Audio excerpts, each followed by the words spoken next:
नमस्कार दोस्तों, मैं श्रीकांत कुलकर्णी आप सभी का तहे दिल से स्वागत करता हूं श्री क्रिप्टो में। आज की डेट है 4 सितंबर 2021, शाम के 4:23 हो रहे हैं। चलिए आज के एपिसोड की शुरुआत करते हैं। रोज की तरह हम आ गए हैं coinmarketcap.com पे। चेक करते हैं क्या हाल है मार्केट का।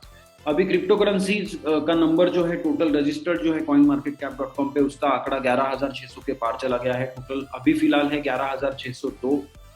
क्रिप्टो करेंसी एक्सचेंजेस है 405। मार्केट कैप टोटल पहुंच चुका है $2.289 ट्रिलियन पे। 132.6 बिलियन डॉलर्स 24 घंटों का ट्रेडिंग वॉल्यूम है। बिटकॉइन का डोमिनेंस है 41.3% और इथेरियम का है 20.2%। टोटल मार्केट कैप चेक करेंगे तो 2.29 ट्रिलियन डॉलर्स है और 0.34% से मार्केट कल के हिसाब से ऊपर आ चुका है। चेक करते हैं टॉप 10 क्रिप्टो करेंसीज के क्या हाल है। फर्स्ट नंबर पे बिटकॉइन $50,084 पे 0.26% की ग्रोथ दी है 24 घंटों में और 2.4% से बढ़ा है 7 दिनों के हिसाब से। दूसरे नंबर पे इथेरियम है $3919 पे, ऑलमोस्ट 1% से नीचे चला गया है कल के हिसाब से और 20.86% से बढ़ा है 7 दिनों के हिसाब से। तीसरे नंबर पे कार्डेनो है $2.93 पे, 1.72% से कम हुआ है कल के हिसाब से और 3% से बढ़ा है 7 दिनों के हिसाब से। चौथे नंबर पे बीएनबी मतलब बाइनेंस कॉइन $491 पे है, 0.73% की ग्रोथ दी है 24 घंटों में और 0.92% की ग्रोथ दी है 7 दिनों के हिसाब से। पांचवें नंबर पे स्टेबल कॉइन टेथर $1 पे। छठवें नंबर पे रिपल है $1.28 पे है करंटली, 0.1% से बढ़ा है 24 घंटों में और 9.95% से बढ़ा है 7 दिनों के हिसाब से। ये 7वें नंबर पे एक थोड़ा डिस्टर्बेंस आ गया है। अच्छी न्यूज है कि सोलाना और ग्रोथ दे चुका है और डोजकॉइन को उसने ओवरटेक करके 7वां नंबर हासिल कर लिया है टॉप 10 में। तो सोलाना 7वें नंबर पे $141 पे 0.05% से कम हुआ है कल के हिसाब से और 55.86% से बढ़ा है 7 दिनों के हिसाब से। 8वें नंबर पे डोज $0.297 पे है या फिर 29 सेंट कह सकते हो इजीली, 0.26% से बढ़ा है 24 घंटों के हिसाब से और 3% से बढ़ा है 7 दिनों के हिसाब से। पोल्का डॉट 90वें नंबर पे $33 पे है, 1% की ग्रोथ हुई है 24 घंटों में और 26% की ग्रोथ हुई है 7 दिनों के हिसाब से। 10वें नंबर पे यूएसडीसी जो कि एक स्टेबल कॉइन है तो $1 पे ही रहेगा। हमारे टॉप 10 चेक करके हो गए हैं, हम बढ़ सकते हैं क्रिप्टो करेंसी दुनिया की खबरें चेक करने।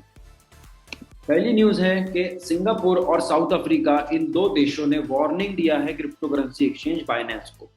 Singapore and South Africa latest countries to warn against crypto currency exchange Binance.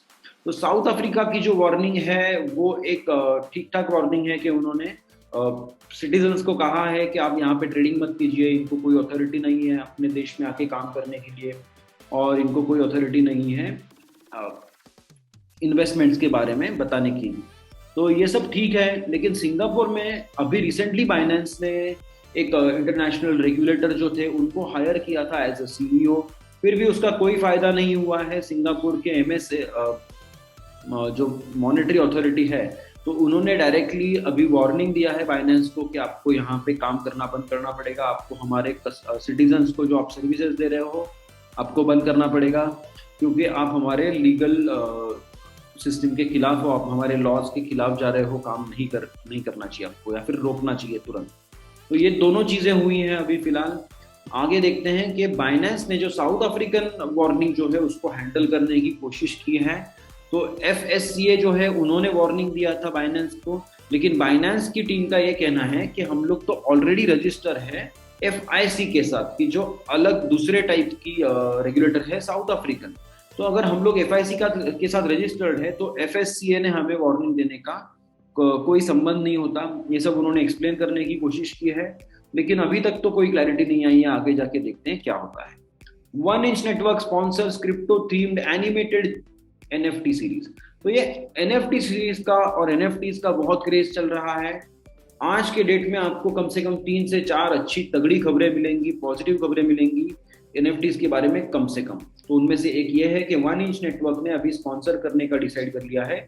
एक टेक माय मफिन सीरीज है और टेक माय मफिन नाम का जो सीरीज है उसको टेक्निकल एक्सपर्टीज और या फिर एक एक्चुअली शो भी लॉन्च होने वाला है। तो ये सारी चीजों में वन इंच नेटवर्क स्पॉन्सर भी करने वाला है, टेक्निकल एक्सपर्टीज भी प्रोवाइड करने वाला है, सारी चीजें प्रोवाइड करके उसको वो सक्सेस करने की कोशिश करेंगे। तो ओवरऑल इसका फायदा क्या होगा कि वन इंच नेटवर्क में लोग ज्यादा इंटरेस्टेड होंगे और इन्वेस्टमेंट्स भी बढ़ेंगी, ट्रेडिंग वॉल्यूम बढ़ेगा, सारी चीजें बढ़ेंगी और वन इंच नेटवर्क और ऊपर आएगा। तो नॉर्मली अभी फिलहाल यही चल रहा है, सारे टेक जायंट्स, सारे फाइनेंशियल इंस्टीट्यूशंस धीरे धीरे एनएफटीज की तरफ भाग रहे हैं। New industry, new rules, building the metaverse without bias. तो नई इंडस्ट्री बन रही है अभी फिलहाल। ये एनएफटीज की बूम जो है ये शुरुआत है, डीफाई भी शुरुआत है, डेक्स जो होता है वो भी शुरुआत है, लेकिन एक्चुअल चीज जो है वो है मेटावर्स। जैसे एक दुनिया में हम लोग रहते हैं, वैसे ही एक पैरेलल दुनिया जो कि डिजिटल दुनिया बनेगी, जिसके अंदर ट्रेडिंग भी होगा, जिसके अंदर सारी लाइफ भी होंगी, सारी चीजें चलेंगी उसके अंदर। तो उन चीजों को संभालने के लिए या फिर उन चीजों को डेवलप करने के लिए या फिर वो दुनिया कैसी होगी वो डेवलप करने के टाइम पे किसी के मन में कुछ प्रॉब्लम्स ना हो, कुछ थॉट प्रोसेस कुछ किसी पर्टिकुलर एंगल से ना जाए और बायस्ड ना हो, ये पक्का करना चाहिए। और इस दिशा में जो भी कंपनीज, जो भी एंटिटीज, जो भी इंडिविजुअल्स काम करेंगे, उन्हें बहुत मेहनत करनी पड़ेगी और अच्छे से संभाल के काम करना पड़ेगा। ऊपर से इस डोमेन में अगर औरतें जो है उन्होंने अगर एंट्री की तो बहुत ग्रोथ की अपॉर्चुनिटीज है, ऐसा इनका मानना है, मेरा भी यही मानना है, क्योंकि क्रिएटिव डोमेन है ओवरऑल, तो अच्छा ग्रोथ दे सकता है। नेक्स्ट चेक करते हैं, opinion. The value of NFTs is belonging.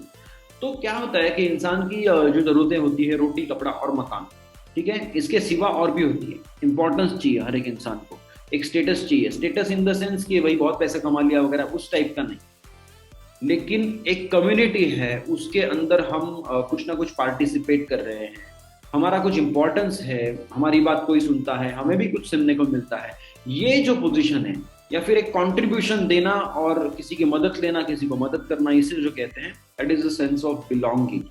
तो ये जो सेंस ऑफ बिलोंगिंग है वो आ रहा है एनएफटीज के थ्रू लोगों में, और इसीलिए एनएफटीज इतने जबरदस्त तरीके से ग्रोथ दे रहे हैं।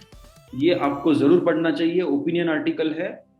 अगली न्यूज की तरफ बढ़ते हैं। SEC investigating Uniswap labs report. अब ये रिपोर्ट कहां से आया, किससे आया, कुछ बताया नहीं गया है, लेकिन एसईसी जानकारी ढूंढ रहे हैं कि यूनिस्वैप जो डिसेंट्रलाइज्ड एक्सचेंज है उसको नॉर्मल यूजर्स कैसे यूज करते हैं, यूनिस्वैप अपनी एक्टिविटीज को कैसे मैनेज करता है, कैसे प्रमोट करता है।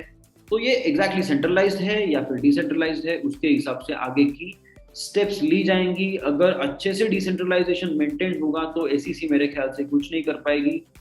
अगर सेंट्रलाइज टीम है, अगर डिसीजन मेकिंग बहुत सेंट्रलाइज्ड है और उसमें जो कंपनीज इन्वॉल्व है या फिर इंडिविजुअल इन्वॉल्व है, उनके हाथ में अगर सचमुच अच्छी खासी पावर है, तो एसईसी जरूर उसके अगेंस्ट कुछ ना कुछ एक्शन लेगी।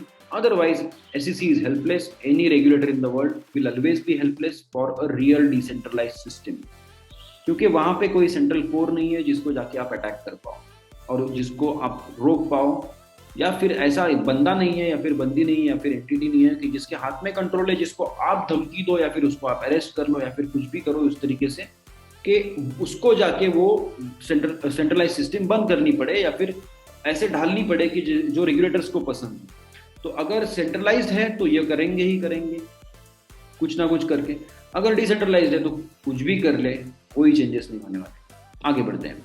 लूट holders get $51,000 AGLD air drop because, क्यों, एनएफटी।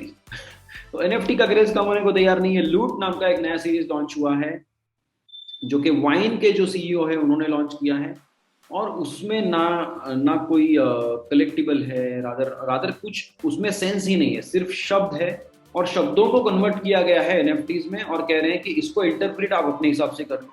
तो समझो तलवार लिखी हुई है और उसको आपने एनएफटी खरीद लिया तलवार का, तो आप डिसाइड करोगे कि वो तलवार कैसी होगी, कितनी बड़ी होगी, कितनी हैवी होगी, और फिर उसको आप अपने गेम में ले जाओगे या फिर मेटावर्स में ले जाओगे या फिर जो भी फ्यूचर इम्प्लीमेंटेशंस आएंगे डिजिटल दुनिया के, तो वहां ले जाओगे।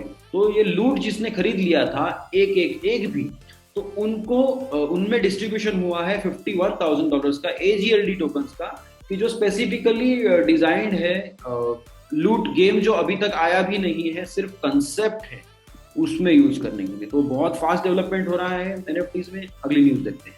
अर्जेंटीनाज IOL inverter online plans to add crypto trading. तो एक ई ट्रेडिंग ऑर्गेनाइजेशन है, उनकी ऐप भी है, शायद से वेबसाइट भी है, जिनके करीब करीब 2.25 लाख या फिर 2,13,000 कस्टमर्स हैं जो ट्रेडिंग करते हैं रेगुलर बेसिस पे।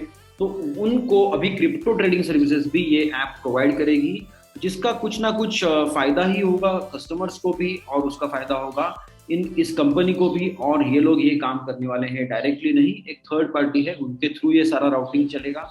तो कुछ ना कुछ ट्रेडिंग वॉल्यूम बढ़ेगा, अच्छी न्यूज है दुनिया में।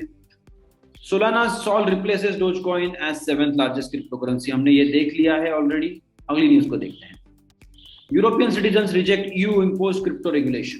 तो यूरोपियन यूनियन में अभी रिसेंटली एक सर्वे किया गया या फिर पोल किया गया कि जिसमें नाम बताता हूँ आपको, Germany, Estonia, France, Greece, Hungary, Italy, Latvia, Lithuania, Netherlands, Poland, Portugal और स्पेन, इन देशों के 31,000 सिटीजन्स को सर्वे करके पूछा गया कि आप क्या सपोर्ट करते हो क्रिप्टो रेगुलेशन के हिसाब से। तो इनमें से 51%, 47%, 46%, 41, 40, 39, 37% अलग अलग देशों के लोगों का ये मानना है कि यूरोपियन यूनियन के जो सारे देशों के यूरोपियन देशों के ऊपर जाके बैठी हुई एक एंटिटी है, वो क्रिप्टो रेगुलेशन ना डिसाइड करे। हमारे देश कैपेबल है, हमारा देश जो सोचेगा क्रिप्टो रेगुलेशन के बारे में हमें वही चाहिए। तो ये भी एक अच्छा डेवलपमेंट है। आगे बढ़ते हैं। Law project establishes period to decide crypto currency regulations in Brazil. तो ब्राजील के सीनेट में या फिर उनका जो भी लोकसभा, राज्यसभा या फिर जो भी सभा है, उनको उन्होंने कहा है chamber of deputies of Brazil, ठीक है। चैम्बर ऑफ डेप्यूटीज में जून महीने में एक बिल पेश हुआ था, बिल नंबर 2140/21। तो उसके हिसाब से 180 दिन का लिमिटेशन डाल दिया है या फिर टाइम फ्रेम डाल दिया है। उसके अंदर अंदर इनको क्रिप्टो रेगुलेशन फाइनलाइज करना पड़ेगा या फिर बेसिक स्ट्रक्चर एटलीस्ट फाइनलाइज करना पड़ेगा। ये भी अच्छी न्यूज है, क्योंकि कल के हिसाब से या फिर परसों की न्यूज थी कि सेंट्रल बैंक ऑफ ब्राजील उनका डिजिटल करेंसी लॉन्च कर रही है बाय नेक्स्ट ईयर। और अभी ऑलरेडी वो उसका जो प्रोजेक्ट है या फिर पायलट जो बोलते हैं उसको रन करने की सोच रहे हैं with in next 3 to 6 months। तो इसमें से क्या होने वाला है, सीबीडीसी वर्सेस ये क्रिप्टो रेगुलेशन आमने सामने आ जाएगा, देखते हैं क्या होता है आगे जाके। Italian soccer champion inter secures $100 million crypto partnership deal. तो इटली का जो सॉकर चैंपियन है इंटर मिलान, तो उनका अभी पार्टनरशिप हो रहा है ज़ाइटारा लैब्स के साथ। अब ज़ाइटारा लैब्स के साथ जो पार्टनरशिप है, ये सारी स्पॉन्सरशिप दी है एक्चुअली डिजिटल बिट्स फाउंडेशन ने, और टीम के स्लीव पे इनका लोगो आ गया है, अच्छा दिख रहा है बहुत। तो डिजिटल बिट्स जो स्पॉन्सरशिप देंगे, इसके थ्रू ये टीम जो है ये इनका डिजिटल प्लेटफॉर्म बनाएंगी, जहाँ पे इनके सर्विसेज, प्रोडक्ट्स, मर्चेंडाइज और स्लोली वो एनएफटी की तरफ भी जाएंगे। ये सारी चीज़ें वो ऑनलाइन मीडियम के थ्रू सेल करना चाहते हैं, और उसके लिए इनको $100 million या फिर 85 million euros का स्पॉन्सरशिप मिला है। Congratulations to Inter Milan fans and congratulations to crypto currency fans also. तो ये एक तगड़ी पार्टनरशिप बनी है। ग्रोथ कुछ ना कुछ तो स्पोर्ट्स के थ्रू भी होने दो, आर्ट के थ्रू होने दो, फाइनेंशियल्स के थ्रू होने दो, ट्रेडिंग के थ्रू होने दो, एनएफटी के थ्रू होने दो, कहीं से भी हो, ग्रोथ है, एडॉप्शन है। प्राइस बढ़ने के बारे में मैं नहीं कह रहा हूँ, growth in terms of number of users, growth in terms of believers, and growth in terms of analysts, growth in terms of researchers, growth in terms of developers, ये बहुत जरूरी है और ये होना ही चाहिए था। अच्छा डेवलपमेंट हो रहा है रिसेंटली। अगली न्यूज देखते हैं। ये भी तगड़ी न्यूज है।